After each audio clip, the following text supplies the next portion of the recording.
साथ संगत जी, प्यार से कहना जी, धन निरंकार जी।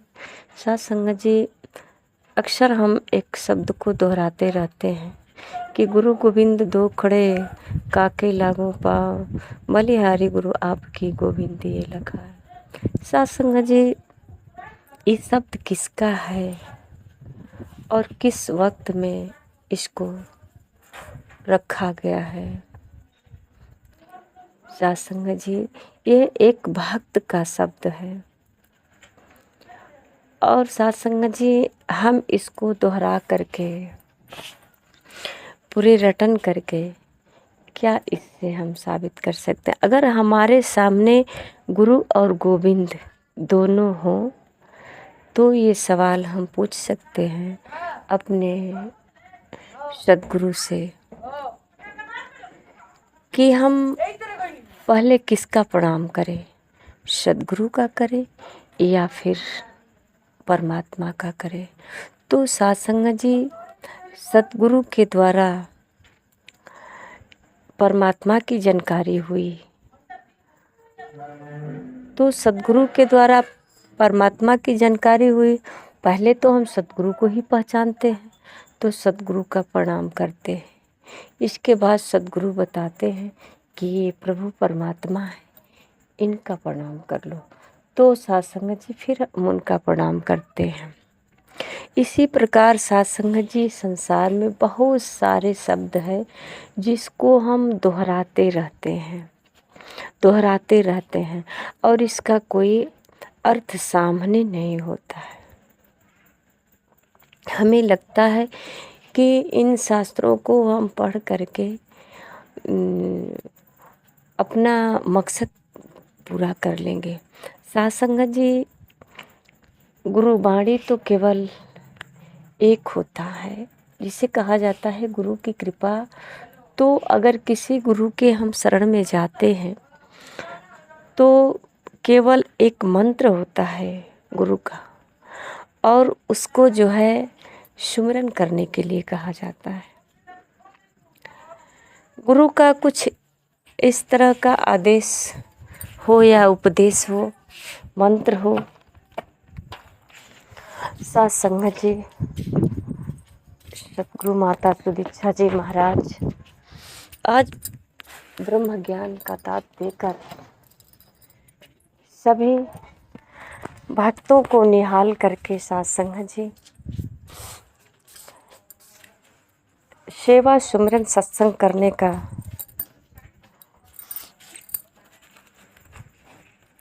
अवसर मिला है। अगर ये साथ संगत जी अवसर को हम खो दिए, इस अवसर को यूं ही गवा दिए तो साथ संगत जी, ये हमारा जीवन व्यर्थ चला जाएगा। और चाहे हम गुरुवाणी जितना भी पढ़ते रहे, जितना भी ऐसे धार्मिक किताबें पढ़ते रहे, इससे कुछ होने वाला नहीं है। क्योंकि साथ संगत जी, बात वही है कि राम को मानते हैं पर राम की नहीं मानते हैं, गुरु को मानते हैं पर गुरु की नहीं मानते हैं। साथ संगत जी, को और की में बहुत का फर्क है। अगर देखा जाए कि घर में हमारी माँ है, हमारे पिता हैं, तो हम तो मानते हैं कि ये हमारी माँ है, हमारे पिता हैं, हम इनके साथ हैं भी, इनको पहचानते भी हैं। पर साथ संगत जी, इनका कहना नहीं मानते।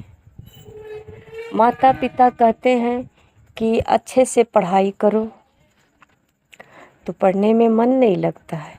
हम मान तो रहे हैं कि हमारे आप माँ बाप हैं, ऐसा कहाँ कह रहे हैं कि आप मेरे माँ नहीं हैं। मेरी माँ है, पर आप जो कह रही हैं वे मुझे स्वीकार नहीं, मुझे अच्छा नहीं लगता है। फिर क्या अच्छा लगता है? अपनी मर्जी से हम अपना समय इधर उधर गंवा देते हैं, बेफिजूल का, कभी मोबाइल, कभी पेपर, कहीं इधर उधर घूमना होता है, इस समय को हम बिता देते हैं। तो साथ संगत जी, इसी प्रकार जो है हम गुरु को मानते हैं या भगवान को मानते तो सबको हैं, पर गुरु की नहीं मानते हैं, गुरु के वचन को पालन नहीं कर पाते हैं। क्या इनका इशारा होता है? तो सासंग जी जो अपने माता पिता के वचन को पालन नहीं कर पाया, समझ नहीं पाया कि ये क्या कह रहे हैं, कैसा बनाना चाहते हैं, तो सासंग जी नहीं बन पाएंगे और जैसा माता पिता चाहते हैं वैसा बन नहीं पाएंगे। और माता पिता को ही पता है कि बेटा को कैसे बनाना है। इनको काफ़ी अपने कुछ समय से अनुभव हो चुका है संसार में, इसलिए जो है अपने बच्चों को, माँ बाप को समझाने का, सही राह दिखाने का हर माँ बाप का धर्म है, कर्तव्य है, और बच्चों को जो है मानने का। सत्संग जी, अगर हम माता पिता का वचन का पालन नहीं करते हैं तो चाहे दुनिया में हम कितनों भी भक्ति करते रहें, इससे क्या होता है? अगर कर्म नहीं करेंगे तो फिर इससे क्या होने वाला है? एक बहन जी लोग जा रही थी गंगा नदी नहाने और रास्ते में गा रही थी, कुछ बहनें जा रही थी और भजन भी गा रही थी कि घर ही में मंदिर बनैबो, गंगा बनैबो, गंगा जी हम का करे जैबो, सासु हम गौरा ससुर शिव शंकर, उन्हीं के जलवा चढ़ैबो, मंदिर में हम का करे जैबो। और वो जा भी रही थी और ये गा भी रही थी। तो सत्संग जी, इसी तरह से हमको पता है, गा भी लेते हैं और कर भी लेते हैं। अगर हम ये गा रहे हैं कि हम घर में ही अपना मंदिर बना लेंगे, तो फिर ये समझने की बात है कि घर मंदिर कैसे बनेगा, तो शांति का वातावरण कैसे बनेगा। मंदिर में भगवान है तो घर में भगवान कहाँ से स्थापित करेंगे? तो सत्संग जी, घर में भी भगवान की स्थापना हो सकती है। ये हमारे सद्गुरु का ज्ञान है, जो सद्गुरु ने सबके अंदर ब्रह्म ज्ञान के द्वारा परमात्मा सबके अंदर दिखाया, स्थापित किया कि ये सब ब्रह्म ही हैं।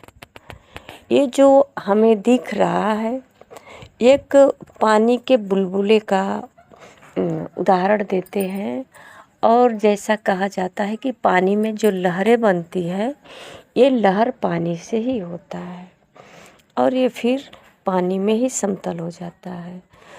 तो असली रूप पानी का है, लहर तो इसमें से बनती है।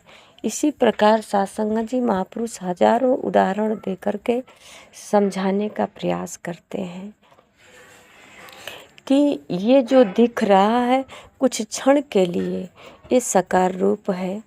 साकार और निराकार दोनों में कोई भेद नहीं। अगर भेद है तो सत्संग जी, ये हमारी कुछ क्षण के लिए, ये या संशय कहे, भ्रम कहे या अज्ञानता कहे, क्योंकि सत्संग जी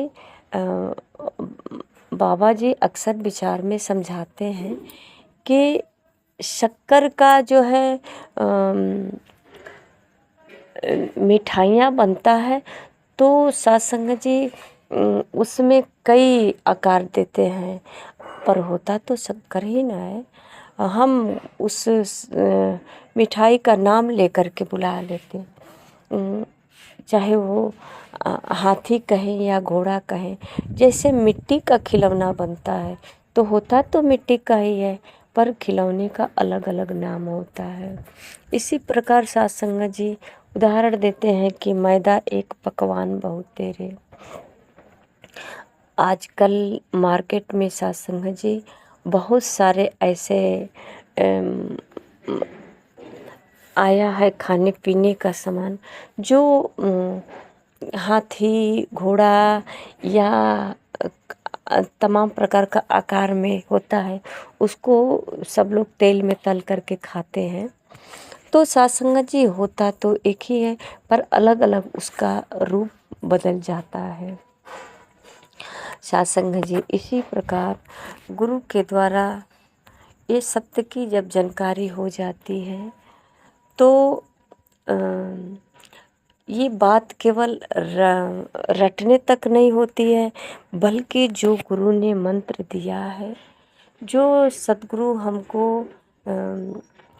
एहसास कराया, दर्शन कराया, साथ संगत जी जैसे ही हम उस मंत्र का स्मरण करते हैं, नाम का जो कहते हैं कि नाम, जो हमें नाम का आधार मिला है, उस नाम को लेते ही वो आकृति सामने आ जाती है।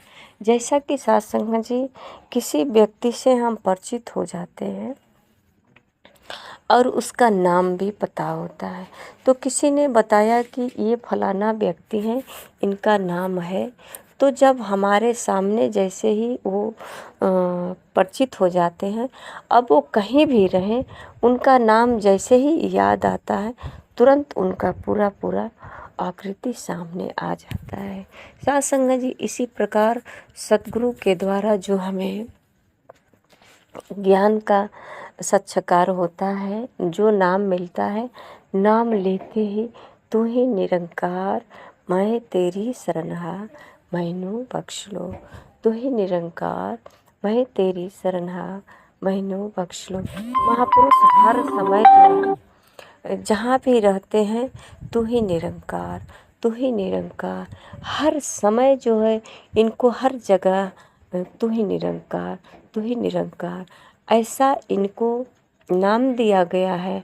और ये नाम के साथ साथ इनका एहसास भी होने लगता है, जैसा कि स्वरूप का दर्शन भी होने लगता है।